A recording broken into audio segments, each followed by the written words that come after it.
having that contact and that close working relationship benefits, because we can have that conversation around engagement and behavioural change. I've seen the impact of working with Enhance through various different scenarios and stories that we have in self-management. One in particular was a gentleman who was in our acute trust, and he'd been recurring into hospital 8 times last December.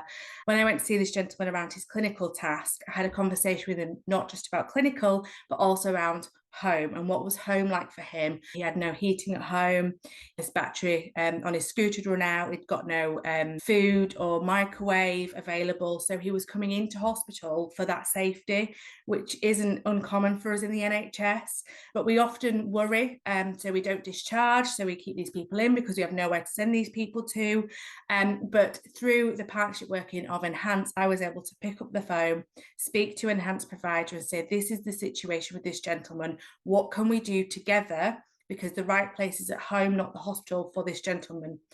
This gentleman was discharged on the same day and met at home by the Enhanced providers, who have absolutely transformed the gentleman's life.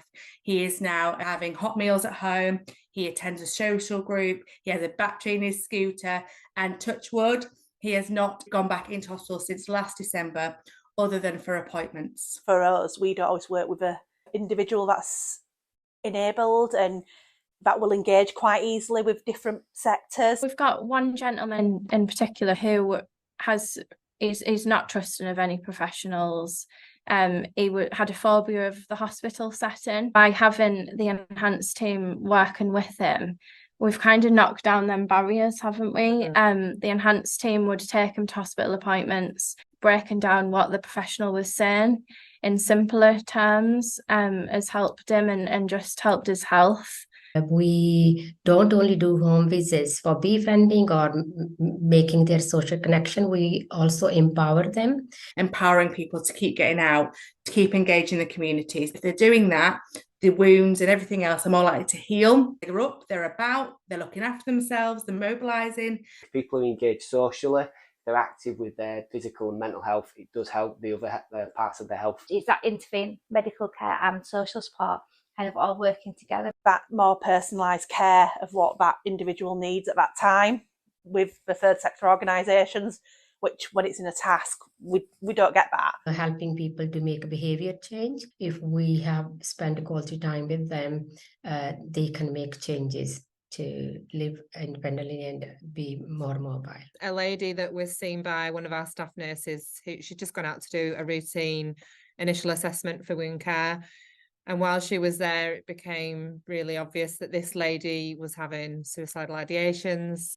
She contacted the crisis team, who advised her to contact 999, and she was told that the wait for an ambulance for this lady was going to be 4 hours. Couldn't be left at home on her own, because she was expressing that as soon as the nurse walked out the door, that, you know, she would take action on those thoughts. And the clinician decided to ring our Enhance partner. They were able to secure somebody to come and sit with this lady until the ambulance arrived, which allowed our worker to be able to get out to see patients and keep this lady safe at the same time. And we've seen patients more and more look after themselves, enabling them to be a little bit more independent, which will in turn prevent them being back in and out of hospital. When we receive referral for befriending, I don't see that referral as a befriending, like going to people's homes and having a cup of tea and have social contact. I see befriending an opportunity to look at the barriers and listen to people's stories, why they're not doing certain things, to remove those barriers, to start living independently.